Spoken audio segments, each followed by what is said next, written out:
설교 제목은 나의 힘이 되신 주님이라는 제목입니다. 요즘 갑자기 코로나가 다시 기승을 부리고 있고 숫자가 막 늘어나고 있습니다. 벌써 이제 9개월째입니다. 앞으로 한 2, 3년간은 이렇게 흘러갈 것이라고 전문가들이 예측하고 있습니다. 여러분들 뭐 빨리 끝난다는 생각은 안 하는 게 좋을 것 같고요. 적응하는 게 중요할 것 같습니다. 세상의 대부분의 사람들은 어떤 이런 시련이 계속해서 거듭될 때 절망하고 좌절하게 됩니다. 또 우리들도 뭐 한두 번 어려운 일을 당하면 대부분은 이것은 하나님이 좋은 것을 나에게 더 주시기 위해서 역경과 시련이 이렇게 온 것이다 이렇게 생각합니다. 그런데 한두 번은 그렇게 생각하는데 이것이 1년, 2년 계속 수년 동안 계속되면 이럴 때도 하나님 나한테 더 좋은 것을 주시려고 이런 시련을 주시다 생각하는 사람 몇 사람이나 될까요? 이런 고백을 할 겁니다. 난 뭘 해도 안 돼. 내 인생은 어쩌면 재수없는 인간인가? 뭐 이렇게 스스로 막 자기학대하면서 절망하고 자포자기하는 경우가 많은 것 같습니다. 이것이 세상 사람들은 짧은 때도 그렇지만 그리스도인들은 길어지면 믿음이 뚝 떨어지더라고요. 우리가 예배를 이렇게 잘 못 드리고 지금 뭐 그런 상황들이 벌어지고 있고 뭐 여러 가지 어려운 일이 있다 보니까 점점점 하나님하고 멀어지는 사람이 지금 너무 많습니다. 그래서 지금 이제 한국교회 뭐 CTS도 그렇고 CGN TV도 그렇고 이렇게 보니까 한국교회 그 건강한 교회, 신약교회를 회복하고 건강한 교회 대안은 목장교회밖에 없다, 가정교회밖에 없다고 지금 계속 그것이 나오고 있습니다. 어쨌든 간에 쉬운 것이 아니죠. 자, 이런 상황 속에서 우리는 또 시편 기자를 통해서 이런 상황을 겪고 있는 시편 기자를 통해서 그럼 이럴 때 어떻게 극복하고 승리하고 복을 받을 수 있는가 우리는 좀 배울 수가 있습니다. 오늘 시편 18편 말씀을 보면 그 위에 보면 작은 글씨로 이렇게 써 있어요. 작은 글씨로. 어떻게 써 있냐면은 주님께서 다윗을 그 모든 원수의 손과 사울의 손에서 건져주셨을 때 다윗이 이 노래로 주님께 아뢰었다. 그는 이렇게 노래하였다. 시편 18편 맨 위에 이렇게 작은 소제목이 이렇게 길게 써 있죠. 자, 이 내용을 봐도 우리가 성경을 알면 대충 알 수 있지만 다윗의 인생은 참 파란만장했습니다. 다윗은 수많은 대적들로부터 극심한 고난과 환난, 죽음에 이르기까지 10년, 한 12년 정도를 이렇게 겪었어요. 다윗이 그 왕으로 기름 부음 받은 그 다음부터 핍박이 시작됐고 12년을 도망자의 신세로 살았습니다. 그러면서도 그는 준비되어서 결국은 하나님 쓰시는 왕이 되었습니다. 어쨌든 간 다윗은 이렇게 엄청난 상황 속에서도 12년의 이런 고난의 그 세월 사람들의 어떤 괴롭힘이 있었지만 좌절하지 않고 승리했습니다. 다윗은 12년이었지만 이스라엘 백성들은 40년의 광야 생활을 했어요. 또 우리 인생도 어쩌면은 우리가 하나님 앞에 올바로 설 때는 이게 짧아질 수 있겠지만 좀 물론 하나님의 뜻에 따라 길어질 수도 있겠지만 준비가 다 됐을 때는 제가 볼 때는 뭐 몇십 년씩 가기도 하더라고요. 어쨌든 그런 고난과 어려움이 있을 때에 승리해야 된다는 것을 다윗을 통해서 우리가 배울 수 있습니다. 그래서 이 다윗은 그런 어려운 시절에 하나님의 도움을 받아 오히려 힘을 얻어서 하나님을 찬양하고 있습니다. 따라서 오늘 다윗이 하나님께 어떤 도움과 은혜를 받아서 승리했는지 말씀을 좀 묵상하면서 보면서 우리도 좀 새 힘을 얻어서 이 어려운 시대에 승리하는 자가 되기를 바랍니다. 할렐루야. 자, 첫째 보겠습니다. 시작. 하나님은 우리가 승리하는 삶의 힘의 원천이 되신다. 자, 힘의 원천 누구십니까? 하나님이십니다. 근데 우리는 참 설교를 들을 때 너무 잘 이해를 합니다. 머리로는 정말 이해를 하는 이게 일단 목구멍을 지나서 이 가슴 속으로 후벼파로 들어가서 이게 저장이 돼야 되는데 이 눈하고 머리에서만 뱅글뱅글 돌다가 떠나서 참 문제가 되는 것 같아요. 정말 여러분의 영혼 속에 좀 저장이 되기를 바라겠습니다. 힘의 원천은 누구십니까? 하나님이십니다. 자, 현대 과학 문명이 엄청 발달했죠. 문화생활이 그래서 너무 편해졌어요. 그럼에도 불구하고 사람들은 정말 편하고 좋은 세상임에도 불구하고 사람들의 입에서 늘 나오는 소리는 피곤하다, 힘들어 죽겠다, 이런 말이 지금 일상화되어 버렸죠. 옛날에 비하면 먹는 것도 정말 잘 먹고 잠자리도 정말 편하죠. 이번에 저도 이제 선교 이렇게 강의하러 이제 이번에 목자의 삶을 우리 교회에서도 하지 않은 목자의 삶을 강의했는데, 근데 거기 가면은 말이 기도원이지 70년대 건물이에요. 얼마나 추운지 몰라요. 바닥도 맨바닥이고 잠자리부터 바뀌고 춥고 힘들고 그다음에 또 먹는 것도 꼭 하여튼 그래요. 그래서 실제로 또 그렇게 사는 그 나라들도 있습니다. 근데 우리나라는 그런 걸 비교하면은 정말 풍부하죠. 모든 것도 풍부하죠. 다행히 그 옆에 그 편의점이 생겨서 한 1km 정도 편의점이 생겨서 제가 먹고 싶은 거 사다 먹어서 이번에는 먹는 거에 대한 스트레스는 없었습니다. 어쨌든 간 우리는 뭐 마음만 먹으면 편안하단 말이죠. 그럼에도 불구하고 뭐 교통수단도 여러 가지로 좋아졌죠. 그럼에도 불구하고 피곤하다, 힘들다, 뭐 죽겠다, 뭐 어렵다, 이런 죽는 소리를 참 많이 하는 것 같습니다. 정말 힘들면 잠도 못 자고 힘들죠. 어쨌든 간에 이런 우리 입으로 이렇게 고백하는 건 실제로 모든 생활이 힘들다는 얘기죠. 이럴 때 사람에게서 힘은 중요한 것입니다. 자, 힘에는 또 여러 가지 힘이 있죠. 지력, 재력, 권력, 뭐 이런 힘들이 있습니다. 특별히 뭐 체력도 중요합니다. 지력을 얻기 위해서는 어떻게 공부해야 되고, 재력을 얻기 위해서는 이렇게 사업을 해서 돈을 많이 벌어야 되겠죠. 또 권력을 얻기 위해서는 정치가가 돼야 되고, 뭐 체력을 얻으려면 운동을 열심히 성실하게 해야 되겠죠. 자, 그런데 오늘 본문을 보면 또 한 가지 힘에 대해서도 분명히 성경에서 이렇게 가르쳐주고 있습니다. 자, 시편 18편 1절 말씀 시작. 나의 힘이 되신 주님, 내가 주님을 사랑합니다. 할렐루야. 다윗은 하나님이 자신에게 힘이 되셨다는 걸 고백합니다. 세상을 창조하시고 섭리를 역사하시는 하나님, 세우기도 하시고 없애기도 하시고 있게도 하시는 하나님, 또 그 하나님의 기쁘신 뜻대로 만물을 어떻게 섭리하시는 그 하나님이 바로 뭐예요? 힘의 근원이 되신다라고 고백을 하고 있습니다. 다윗은 이런 창조주 하나님을 자신의 힘으로 삼았더니 3절에 보니까 그의 모든 원수들의 손에서 자신을 구원시켜 주셨다고 고백했고요. 2절에서는 여호와 하나님이 자신의 반석과 요새와 방패가 되어 주셨고 구원의 뿔과 산성이 되어 주셨다고 찬양했습니다. 다윗에게 힘이 되어 주셨던 하나님은 오늘날 우리에게도 힘이 되어 주실 수가 있습니다. 인간의 힘은 제한됩니다. 아무리 애써도 내 힘으로 이길 수 없는 것들이 세상에 너무 많습니다. 그래서 인간은 여호와 하나님을 힘입어야만 살 수가 있습니다. 예수 그리스도를 의지해야만 살 수가 있는 것입니다. 세상에서 가장 큰 실력 있는 힘을 가진 자가 누굽니까? 바로 그 사람은 누구냐? 하나님과 함께하는 삶입니다. 다윗은 키가 뭐 9초, 하여튼 뭐 거의 3m 가까이 되는 골리앗과 싸웠죠. 그때 이렇게 외칩니다. 너는 칼과 창과 단창으로 내게 오거니와 나는 만군의 여호와 이름 곧 하나님의 이름으로 내게 가노라.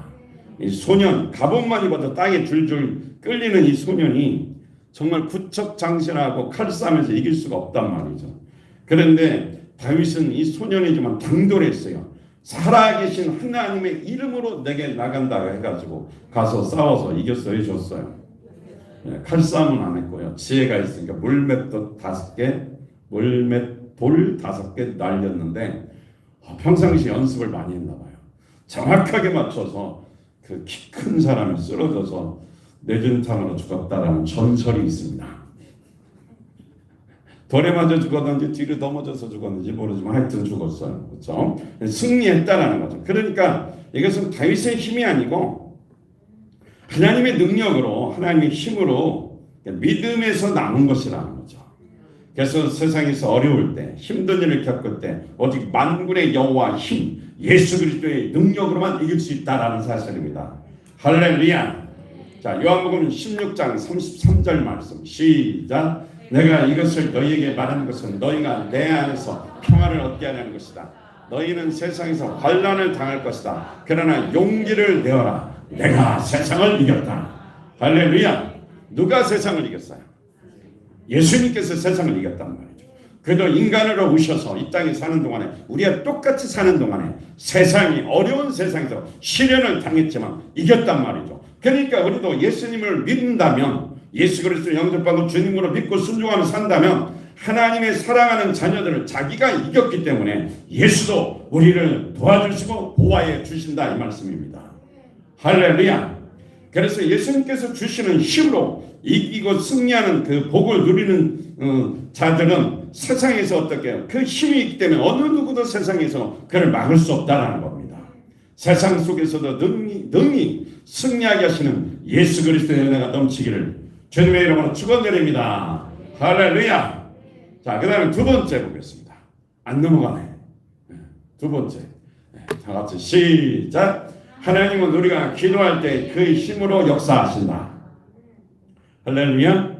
그러면 그 힘으로 살아가려면 어떻게 해야 되냐? 하나님께 도움을 요청해야죠. 하나님의 도움을 요청할 때 그 하나님이 어떤 분인가를 먼저 우리는 알아야 되겠죠. 자, 문제가 있을 때 우리는 문제가 참 커 보이죠. 또 거기에 비하여 하나님이 작게 느껴질 수밖에 없습니다. 왜냐하면 보이지 않기 때문에 그렇게 보이는데, 그래서 문제가 생겼을 때 기도하지 않는 이유가, 가장 큰 이유가 어쩌면 여기에 있는지 모릅니다. 하나님은 작아 보이고 문제는 커 보이니까 기도하지 못한다는 거죠. 그러나 다윗은 역경을 통해서 하나님의 능력이 얼마나 큰지를 깨달았습니다. 이러한 하나님의 능력을 시편 18편 7절로 14절에서 천지창조의 그 모습과 출애굽의 그 모습을 비교해서 하나님의 그 능력을 찬양하고 있습니다. 하나님은 전지전능하신 분이 맞습니까? 자, 우리는 이 사실을 잊지 말아야 됩니다. 하나님의 능력은 우리와 상관없이 나타나기도 하지만 우리가 기대할 때, 믿음으로 사모할 때 나타나는 것입니다. 예수님께서도 우리가 믿을 때 기적이 일어난다고 분명히 말씀하셨습니다. 그러므로 하나님의 능력을 제한하지 않기 위해서는 주님에 대한 믿음을 가져야 됩니다. 자, 시편 18편 6절 말씀 보겠습니다. 시작. 내가 고통 가운데서 주님께 부르짖고 나의 하나님을 바라보면서 살려달라고 부르짖었더니 주님께서 그의 성전에서 나의 간구를 들으셨다. 주님께서 부르짖은 나의 부르짖음이 주님의 귀에 다다랐다. 할렐루야. 다윗은 혼란을 당할 때 어떻게 그 혼란을 이겼습니까? 오늘 본문에 보니까 내가 고통 가운데서 주님께 부르짖고 그랬습니다. 이 말씀을 보면 그가 고통을 당할 때, 어려움을 당할 때, 사망의 위기를 만났을 때 하나님께 부르짖었다는 것이죠. 기도했다는 것입니다. 다윗이야말로 고통을 많이 당한 사람 중 하나라는 우리는 이미 알고 있습니다. 그럴 때마다 그는 환경이나 사람을 붙잡고 원망과 시비에 휘말리는 그런 사람이 아니었습니다. 사람을 찾아가 하소연하지 않았어요. 먼저 하나님께 무릎 꿇고 하나님께 기도했더니 하나님이 들으시고, 오늘 시편 18편 4절 5절에 나오지만 사망의 줄, 음부의 줄, 그 올무에서 나를 건져 주셨다고 고백했습니다. 죽음의 위기 가운데서도 하나님께 부르짖었지 하나님이 해결해 주셨다는 거죠. 건져 주시 구원해 주실 뿐만 아니라 문제를 해결해 주셨다는 것이죠. 자, 4절 5절 한번 볼까요? 시작. 죽음의 사슬이 나를 휘감고 죽음의 물살이 덮쳤으며 수월의 줄이 나를 동여먹고 죽음의 덫이 나를 덮쳤다. 그러니까 죽음의 물살이 덮쳐도 자기는 어떻게 해요? 하나님의 도움을 이길 수 있었다는 거죠. 다윗은 언제나 기도함으로 새 힘을 얻었습니다. 답답하고 괴로울 때, 인간의 희망이 다 끊어지고 절망의 순간에, 또 사랑하는 그 자식들이, 압살롬 같은 자식이 있었잖아요. 반란을 일으켰죠. 그래서 예루살렘 왕국에서 쫓겨나기도 했습니다. 심지어 아들한테 배신당했을 때 얼마나 고통스러웠을까요? 믿을 만한 아들한테 고통당한 거죠. 그럴 때에도 하나님을 향해서 기도했습니다. 그때 새 힘을 주셨고 그를 위기 가운데서 그를 구원해 주셨습니다. 그래서 그는 많은 시에 보면 이런 고백이 많습니다. 내가 환난 날에 여호와께서 부르짖었더니 나를 건져 주셨다. 이 다윗의 고백이죠. 우리도 다윗처럼 열심히 기도하고 부르짖으면 우리도 응답으로 승리할 수 있고 성공할 수 있습니다. 우리가 환난 중에 기도하더라도 하나님께서 우리의 기도를 막지 않으신다는 거죠. 아니 그 정도가 아니라 오히려 사랑과 긍휼의 하나님은 우리를 더욱 어떻게 구하려고 노력하시고 도와주실 것입니다. 그러면 우리가 어려울 때 기도해야 됩니다. 인생의 역경이 오고 환란이 올 때 원망하지 말고 우리가 할 수 있는 한 가지 내 힘을 할 수 없으니까 하나님께 부르짖어야 됩니다. 기도할 때 안 될 것 같지만 새 힘을 주시는 것입니다. 갑자기 힘이 쭉 빠질 때가 있죠. 모든 것에 대한 무기력증을 느끼고 자신감이 사라집니다. 자, 이때가 하나님을 찾을 때입니다. 하나님을 찾아 부르짖으면 하나님이 새 힘을 주신다라는 것입니다. 하나님이 내 편이 되어주시고 하나님이 나의 힘 자체가 되어주십니다. 그래서 하나님이 응답으로 사니까 이 세상에서도 보면 축복받은 주인공이 됩니다. 하나님의 능력과 힘으로 살게 되면 또 치러야 할 대가도 하나 있어요. 무슨 대가를 치를까요? 하나님의 능력으로 잘 되고 형통하고 생각대로 잘 된단 말이에요. 그런데 그 결과 좋은 것이 있지만 대가가 하나 있어요. 한번 맞춰보세요. 무슨 대가가 따를까요? 남이 힘들 때 내가 잘 돼요. 그것도 내가 잘나서가 아니라 하나님의 도움으로 하나님의 은혜로 잘 됩니다. 그러니까 어떡해요? 세상이 힘든데 저 사람만 잘 되는 것 같아. 그러니까 대가를 치러야 돼. 무슨 대가? 그렇죠. 그건 감당할 각오로 하고 잘 될 생각을 해야 됩니다. 아멘도 안 하는 거 보니까. 그러면 시샘하는 편에 있을까요? 잘 돼서 복을 받는 대상에 있을까요? 그렇게 되시길 바랍니다. 그건 어떻게? 기도해서 하나님의 응답을 살 때만 되는 것입니다. 나는 힘들어 죽겠는데 뭐가 좋아서 저 사람은 늘 싱글벙거리고 부족함이 없다고 자랑질하고 다니고 누구 염장질하는 거야? 그래도 뒤에서 엄청 헐뜯을 거예요. 그러거나 말거나 그 사람을 불쌍히 여기고 기도하면 하나님께서 어려운 때 위기 가운데 고난도 있지만 잘 풀어주시는 거죠. 내 힘이 아니고 누구의 능력으로 사는 거예요? 예수의 능력으로 살기 때문에 그렇습니다. 저는 우리 산성교회 성도님들이 예수 그리스도의 힘과 능력으로 살아내기를 주의 이름으로 축원합니다. 우리는 종교개혁자 마틴 루터 제가 몇 번 이야기를 했죠. 찬송가 585장 내 주는 강한 성이요 방패와 병기 되시니 큰 환난에서 우리를 구하여 내시리로다. 찬양이 있잖아요. 이 찬양이 쉬운 게 아니죠. 그러니까 종교개혁을 하다가 사실은 지쳤어요. 그래서 힘이 쭉 빠져서 이렇게 살고 있었고 처음에는 막 패기가 있고 담대했지만 점점 힘들으니까 생명의 위협도 느꼈죠. 그러다 보니까 많이 힘들었죠. 근데 그럴 때마다 그런 새벽에 그 교회사 역사에서 또 루터의 그런 관한 기록을 보면 마틴 루터는 하루에 새벽에 2시간씩 꼭 기도했답니다. 그리고 시편을 꼭 묵상했는데 또 이 내주는 강한 성이요 이 찬양을 부르고 계속해서 엎드려서 매일 새벽에 2시간씩 기도하고 이 종교개혁 운동을 했답니다. 근데 한참 이렇게 이제 기도하고 종교개혁을 하다가 슬럼프에 빠졌어요. 그러다 보니까 기도와 찬송을 쉬면서 종교개혁 운동에 대한 갈등을 일으켰습니다. 할 것이냐 말 것이냐 여러 가지 이제 고민을 했겠죠. 그때 그 루터의 아내가 까만 상복을 입고 장례식 준비를 했습니다. 그러면서 우리나라 표현을 아이고 울고 있어. 이 남편이 깜짝 놀란 거죠. 당신 왜 장례식 상복을 입고 울고 있느냐고. 그랬더니 누가 돌아가셨냐고 이렇게 물어봤어요. 그랬더니 여보 큰일 났다고. 하나님이 돌아가셨다고. 그러니까 하나님이 돌아갔다는 말도 안 되는 소리라고. 그러면서 이렇게 이제 이야기를 했죠. 그럴 때 그 아내가 하는 말이 하나님이 돌아가시지도 않고 그분이 살아계시는데 종교개혁을 하면서 이렇게 어려움을 당하다 당신은 왜 낙심하고 있느냐 이 말이죠. 하나님이 돌아가셨으니까 낙심한 것 아니냐 이렇게 이제 그 아내가 조언을 해줬죠. 그때 그 말씀과 그 모습을 그 모습과 그 말씀을 듣고 방에 들어가서 막 손을 높이 들고 회개하면서 기도했다고 합니다. 그래서 하나님께 기도함으로 완전히 낙심하고 좌절한 가운데 새 힘을 얻어서 어떻게 해요? 이 땅에 부패한 종교를 개혁하고 새로운 역사를 시작하게 하는 그 일에 쓰임받는 주인공이 되는 것입니다. 이렇게 힘들고 어려울 때 기도하면 하나님이 새 힘을 주시고 나의 편이 되어주십니다. 사람을 두려워하지 말고 세상을 두려워하지 말라 그랬습니다. 문제를 해결해 주시면 응답해 주십니다. 제발 힘들고 어려울 때 환경적으로 논리적으로 이성적으로 따져봐야 답이 없습니다. 세상이 그러니까 안 돼. 여러 가지 다 힘들어서 안 돼.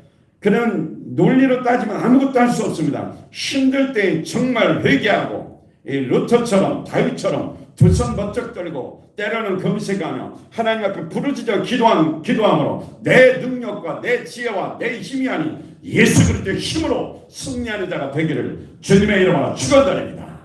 할렐루야. 세 번째 보겠습니다.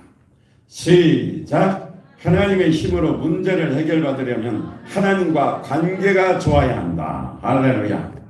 자, 시편 18편 19절 말씀 보겠습니다. 시작. 이렇게 나를 좋아하시는 분이시기에 나를 넓고 안전한 곳으로 데리고 나오셔서 나를 살려주셨다. 어떤 글자가 쏙 들어와요? 쓴이라고 쳐다보지도 않아요. 어느 글자가 눈에 쏙 들어와요? 네. 하나님이 나를 좋아하신대요. 이보다 좋은 게 어디 있어요? 누군가가 나를 좋아한다고 괜히 기분이 좋거든요. 누군가 나를 존경의 눈빛으로 쳐다보면 사람은 기가 사는 거야. 근데 막 째려보고 막 우습게 여기면 괜히 그 기분이 안 좋잖아요. 무시하고 그러면. 근데 하나님은 나를 나보다 더 좋아하시는 분이셔요. 그분이 나를 넓고 안전한 곳에 데리고 나오셨다. 그 위기 가운데 안전한 곳에 피신시켜서 나를 살려주셨다. 이 말은 다윗이 죽을 위기에 있었는데 나를 좋아하시는 그 하나님이 넓고 안전한 곳에 어떻게 해요? 피신시켜서 나를 살려주셨다는 것입니다. 이 말씀이 저와 여러분에게 하시는 말씀인 줄 믿습니다. 하나님이 나를 좋아하신대요. 상상을 해보세요. 그분이 내 안에 계시고 내 옆에 계시고 나를 보내시면서 내가 너보다 너를 더 좋아해. 이 소리가 안 들려요? 귓구멍을 뚫어야 돼요. 하나님이 직접 나는 네 자신보다 내가 너를 더 사랑하고 너 좋아하고 있어. 그래서 내가 너를 지켜주실 거야.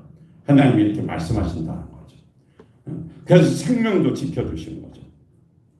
그런데 우리가 해야 될 것이 있어요. 이렇게 하나님이 나를 좋아하고 이렇게 나를 사랑해서 돌보시는 분이지만 하나님과 관계가 좀 가까워야 돼요. 그래야 그 말을 믿을 수가 있고 받아들일 수가 있고 그 음성을 들을 수가 있는 거예요. 하나님과 이 신뢰 관계가 안 되면 내가 너를 사랑해, 내가 너를 좋아해 그러면 아니 뻥이지. 괜히 그냥 위로하이라고 하는 소리지. 실제는 나를 심판하실 거야. 하나님은 무서우신 분이야. 하나님하고 가깝지가 않으니까 계속 의심하는 겁니다. 당신은 축복합니다. 그러면 입으로만 뭐 이렇게 의심하잖아요. 그 왜냐하면 그 사람을 못 믿어서 그래요. 관계가 좋아야 돼요. 하나님과 관계가 좋으면 담대하게 기도할 수 있어요. 하나님 앞에 특별히 책망을 받을 것이 별로 없어야 되겠죠.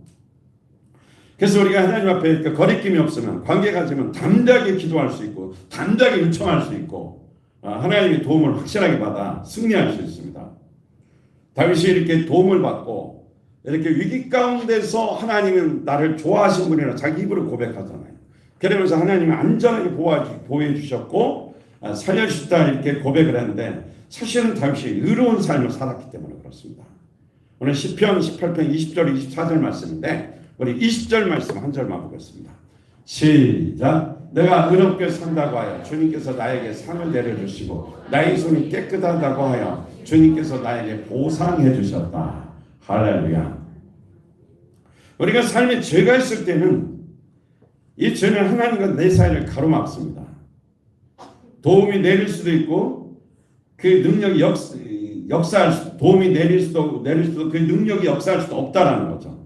우리가 하나님의 도움을 받기로 한다면 하나님과 나 사이 가로막는 것을 다 제거해야 된다는 거죠. 자기 자신을 그 깊이 성찰하고 좀 고백하는 시간이 되기를 바랍니다. 특별히 용서의 문제에 대해서 우리가 좀 자신을 사랑과의 관계에서 살폈으면 좋겠어요.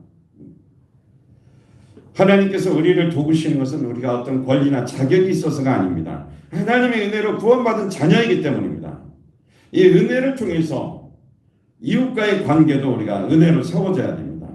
이웃을 용서하지 못한다는 것은 이웃과의 관계가 하나님 내게 은혜 주셔서 용서받아 구원받은 하나님의 자녀 되었다는 이것을 망각하는 거예요. 그러니까 이웃과의 관계에서도 은혜가 좀 있어야 되는데 그 은혜가 없다면 하나님의 그 관계의 뜻에서 벗어나는 거죠. 용서가 아무리 힘들어도 내가 살고 내가 곤경에 벗어나기 위해서는 좀 용서를 결심하고 용서하는 삶을 살아야 하나님께 어떻게 해요? 구할 수가 있다는 거죠. 간구할 수가 있다는 것입니다.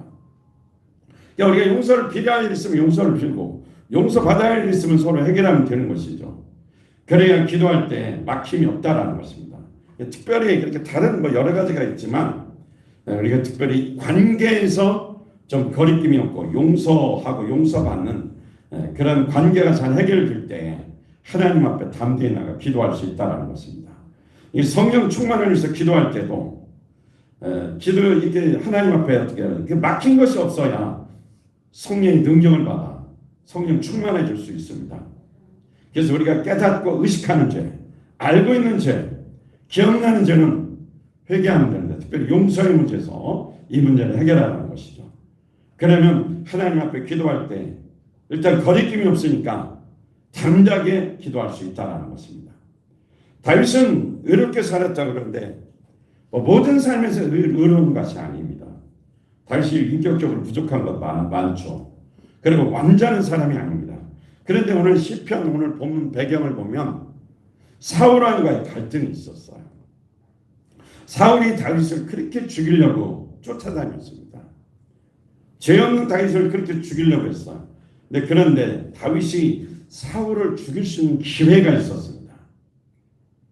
그 굴 속에서 사울 왕이 화장실 일을 보고 있었어요. 다윗이 이때 죽일 수 있는 절호의 찬스가 왔습니다. 그럼에도 불구하고 다윗은 사울 왕을 죽이지 않았습니다. 오히려 그를 죽이려는 기회가 있었지만 그는 보호했고 기름 부은 왕을 하나님께 맡기지 자기가 손댈 수 없다라는 고백을 합니다. 사무엘상 24장 6절을 이렇게 보면 제가 옮겨놓지 않았네요. 제가 읽어드리겠습니다. 그래서 다윗은 자기 부하들에게 타일렀다. 내가 감히 손을 들어 주님께서 기름 부어 세우신 우리 임금님을 치겠느냐. 주님께서 내가 그런 일을 하지 못하도록 나를 막아주시기를 바란다. 왕은 바로 주님께서 기름 부어 세우신 분이기 때문이다. 할렐루야. 그러니까 이런 상황에서 그가 어떻게 하나님이 세운 사람을 해칠 수도 있지만 기름 부은 왕이기 때문에 부하들을 만류했고 그를 해치지 않았다는 것이죠. 왜냐하면 다윗이 만약에 사울 왕을 죽였다면 하나님과의 관계, 금이 가는 그 관계가 어떻게 문제가 생기죠. 그래서 이 사울과의 관계에서 흠이 없도록 한 것은 하나님과의 관계에 어떻게 문제를 만들지 않고 하나님의 도움을 받고 하나님으로 해결하면서 기다리겠다는 의지인 것입니다. 그래서 다윗은 하나님의 도움을 자신 있게 그래서 간구할 수 있었고 실제로 하나님의 도움을 받아 그 능력으로 해결받았습니다. 자, 이런 도움은 다윗 같은 사람에게만 오지 않는다라는 그 생각을 하고 있는 사람도 있습니다. 그러나 우리는 자신의 신분을 알아야 됩니다. 다윗이 의롭다고 했지만 우리는 그리스도로 인해서 예수님처럼 의로운 사람으로 인정받고 있습니다. 우리는 하나님의 사랑받는 자녀들입니다. 다윗의 부르짖음에 응답하신 하나님이 그 자녀들의 부르짖음에 더욱 귀를 기울여서 응답하신다는 것입니다. 그래서 하나님과의 관계에 특히 어떻게 해요? 하나님과의 관계, 사랑과의 관계에서 막힘이 없도록 노력하고 힘쓰고 그것에 대해서 회개하고 새롭게 하라는 것입니다. 다윗을 위기에서 구출하신 하나님은 그 자녀들이 위기에 빠졌을 때 더 신속하게 도와주시고 구출해 주신다는 것입니다. 힘들고 어려울 때 염려하고 두려워하지 말라는 것이죠. 또 코로나가 이렇게 몰려오니까 쓰나미처럼 지금 몰려오고 있어요. 그러니까 아마 걱정이 퇴사하는 분들이 계실 겁니다. 안 계십니까? 그러면 감사하고. 분명히 또 자영업 하는 분들, 서울 같은 경우 2단계, 2.5단계, 그러면 카페 이런 다 문 닫아야 되고 되게 힘들고 어려운 시대가 오고 있어요. 그냥 걱정할 수밖에 없어요. 자, 이럴 때일수록 염려한다고 염려가 문제를 해결해 주지 않습니다. 성경은 분명히 말합니다. 염려를 빌립보서 6장 7절 8절에 염려를 어떻게 하라? 그렇죠. 설교를 은혜 받은 사람이에요. 걱정을 어떻게 하라? 따라서 합시다. 걱정을 중단하라. 중단하고 예수 그리스도에 대한 믿음을 갖고 기도하라는 것이죠. 그러면 하나님이 모든 것을 그 생각을 지키시면서 평안을 주시면서 선한 길로 분명히 인도해 주신다는 것입니다. 이번 길 중에서 혹시라도 이웃과의 막힌 관계가 있거든 깨끗이 정리해서 하나님께 부르짖어 하나님의 힘으로 그 능력으로 도움받아 살기를 주님의 이름으로 축원드립니다. 할렐루야. 자, 기도의 힘, 기도의 능력에서 아래의 토요일은 이런 말을 했어요. 위대한 것을 위하여 일하라. 그러나 무엇보다도 기도를 먼저 하라 그랬어요. 존 낙스는 종교개혁자죠. 기도하는 한 사람은 기도 안 하는 한 민족보다도 강하다. 좋은 말을 많이 했어요. 빌리 썬데이라는 사람은 어떤 마귀라도 기도하는 어머니의 자녀만은 빼앗아가지 못한다. 기도하는 자녀, 어머니의 자녀는 마귀가 뺏는다, 못 뺏는다. 저지 물러는 또 이런 말을 했어요. 5만 번 이상 응답받은 사람이죠. 자, 여기 써있네. 다 같이 한번 읽어봅시다. 시작. 늙어갈수록 기도를 더 많이 하라. 그리하여 말년에 천대받지 아니하고 존경을 받으리라. 말년에 천대받기 싫거든. 기도하시기 바랍니다. 이 천대가 천대 내맞는다 소리입니다. 이 무슨 뜻인지 알죠? 노년일수록 존경받고 기쁨과 행복해야 됩니다. 그래서 기도를 쉬지 말라는 것입니다. 그러므로 우리는 하나님의 능력을 믿고 힘의 원천이 능력이니까 하나님이 힘의 원천이 하나님이 능력이니까 힘의 원천이 하나님에게서 오잖아요. 그걸 믿고 관계를 어떻게 개선해야죠. 가까이 하면 하나님 좋아하신다고 그랬어요. 그래서 회개하고 하나님과 가까워져서 그 다음에 하나님의 그 도움을 받으면 하나님의 능력으로 승리할 수 있다는 거죠. 이렇게 하나님의 능력을 공급받아 어려운 세상을 극복하고 염려를 중단하시고 하나님의 도우심으로 성공하고 승리해서 예수 그리스도의 이름을 하나님의 나라를 증거하는 자들로 쓰임받기를 주의 이름으로 축원드립니다. 할렐루야. 자, 우리 이 시간 한번 일어나셔서 오늘 말씀을 들으면서 하나님의 음성을 들은 것이 있으면 그걸